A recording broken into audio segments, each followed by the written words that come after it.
இன்றைக்கி நம்ம வத்த குழம்பு செய்யலாம். அது எப்படி செய்கிறதுன்னு பார்க்கலாம். நான் ஏற்கனவே ஒரு வத்த குழம்பு வீடியோ போட்டிருக்கேன். அது வந்து பார்த்திங்கன்னா தேங்காய்லாம் சேர்க்காம மசாலா வந்து அரைச்சி போட்டிருப்பேன். ட்ரை மசாலா வச்சு. இன்றைக்கி வந்து பார்த்திங்கன்னா நியூவாக ப்ரிப்பேர் பண்ணி அப்படியே வந்து நம்ம வந்து எல்லாத்தையும் வதக்கி அதுக்கப்புறம் அரைச்சி பண்ணுறோம். இது எப்படின்னு பார்க்கலாம். இது ஒரு மெத்தட், அது ஒரு மெத்தடு. இது வந்து பார்த்திங்கன்னா சின்ன வெங்காயம் ஒரு 20லேருந்து 25 எடுத்திருக்கேன். அதுக்கப்புறம் பார்த்திங்கன்னா பூண்டு வந்து ஒரு 10 பல் பூண்டு எடுத்திருக்கேன்.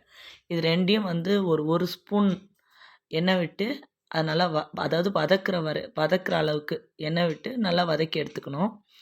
இந்த சின்ன வெங்காயம் வந்து கண்ணாடி பக்குவத்துக்கு வர வரைக்கும் நல்லா வதக்கிட்டு அது ஓரளவுக்கு வதங்கி வந்த உடனே நம்ம வந்து காஞ்ச மிளகா ஒரு 10 காஞ்ச மிளகாய் எடுத்து அதையும் உள்ளே ஆட் பண்ணிக்கணும். காரம் அதிகமாக தேவைன்றவங்க கூட வந்து ஒரு 5ஓ 7ஓ போட்டுக்கலாம். ஓகேங்களா? நல்லா வதக்கிக்கணும். வதக்கிட்டு 1 ஸ்பூன் ஜீரகம், 1 ஸ்பூன் மிளகு இதையும் போட்டுக்கலாம். 1 ஸ்பூன்லேருந்து 1.5 ஸ்பூன் மிளகு வரைக்கும் போட்டுக்கலாம், ஒன்றும் பிரச்சனை இல்லை. அதுக்கப்புறம் பார்த்திங்கன்னா ஒரு 2 பழுத்த தக்காளி அதுவும் ஆட் பண்ணிக்கலாம். அதையும் நல்லா வதக்கிக்கலாம். அதுக்கப்புறம் பார்த்திங்கன்னா ஒரு அரை மூடி தேங்காயில் அது பாதி, அதாவது 4 பத்தைன்னு சொல்லுவாங்க, 4 பத்தை தேங்காய் வந்து துருவி எடுத்துக்கலாம். இது வந்து பார்த்திங்கன்னா ஒரு 4 பேருக்கு ஒரு 2 நேரம் கொடுக்குற மாதிரி, அதாவது ஒரு 8 பேருக்கு சர்வ் பண்ணுற அளவுக்கு நான் வந்து குவான்டிட்டி சொல்லிகிட்ருக்கேன். இது ஓரளவுக்கு வதக்கிட்டு மூடி போட்டு சிம்மில் விட்டுட்டிங்க அப்படின்னா ஒரு 5 மினிட்ஸை சிம்மில் விட்டிங்க அப்படின்னா எல்லா பொருளுமே ஈக்குவலாக வந்து வெந்துடும். ஓகேங்களா? அது எப்படி நம்ம கண்டுபிடிக்கிறது அப்படின்னா, அந்த தக்காளியிலேருந்து நல்லா ஜூஸ் வெளியே வந்து நல்லா வெந்து அந்த தோல் தனியாக சதை தனியாக வந்துடும். அதுதான் பக்குவம். இப்போ பாருங்கள், நல்லா ஜூஸ் வெளியே வந்துச்சு. இதை எடுத்து ஆற வச்சிடலாம். அதுக்கப்புறம் ஒரு கடாய் எடுத்து அடுப்பில் வச்சுக்கலாம். இதில் வந்து பார்த்திங்கன்னா மோர் மிளகாவும் நான் வந்து சுண்ட வத்தலும் ஆட் பண்ணிக்கிறேன் இன்றைக்கி. சுண்ட வத்தலுக்கு வத்த குழம்புக்கு ஒரு பிடி சுண்ட வத்தல், அதுக்கப்புறம் ஒரு 4 காஞ்ச மிளகா, 4 மோர் மிளகா அது மட்டும் ஆட் பண்ணிக்கிறேன். அது நல்லா வதக்கிக்கலாம். ஓரளவுக்கு டார்க் ப்ரௌனிஷாக வந்த உடனே அதை எடுத்துகிட்டு அதே எண்ணெயில் நம்ம வந்து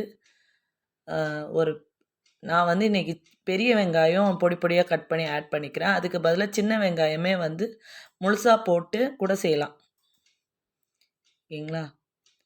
நான் வந்து அதே அந்த இதெல்லாம் வத்தல்லாம் வறுத்து எடுத்ததுக்கப்புறம் ஒரு பிளேட்டில் வெந்தயம் 1/2 ஸ்பூன், கடுகு 1.5 ஸ்பூன் போட்டு அது பொரிஞ்ச உடனே வெங்காயம் ஒரு மீடியம் சைஸ் வெங்காயம் பொடி பொடியாக கட் பண்ணி வச்சுருக்கேன். அதை நல்லா வந்து கண்ணாடி பக்குவத்துக்கு நல்லா வதக்கி எடுத்துக்கலாம். வதக்கி எடுத்தோன்னா இந்த நம்ம வந்து வதக்கி வச்சுருந்தோம் இல்லையா, அந்த வத்த குழம்ப வந்து ஆட் பண்ணிக்கலாம். அந்த நம்ம வதக்கி வச்சதை வந்து நல்லா வந்து மிக்சியில் அடித்து எடுத்துகிட்டு வந்துடலாம். நான் வந்து ஃபைன் பேஸ்ட்டாக அரைச்சிட்டு எடுத்துகிட்டு வந்திருக்கேன். இதுவே கொஞ்சம் கொரகொரப்பாக வேணும்னு நினைக்கிறவங்க கொரகொரப்பாக அரைச்சி எடுத்து வந்துருக்கலாம். எனக்கு வந்து குழம்புல கொரகொரப்பாக இருந்தால் பிடிக்காது, அதனால் நான் ஃபைன் பேஸ்ட்டாக அரைச்சி எடுத்துகிட்டு வந்துட்டேன்.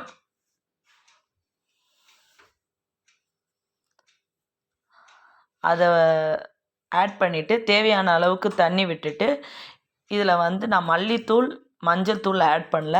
அதை ஆட் பண்ணிவிட்டு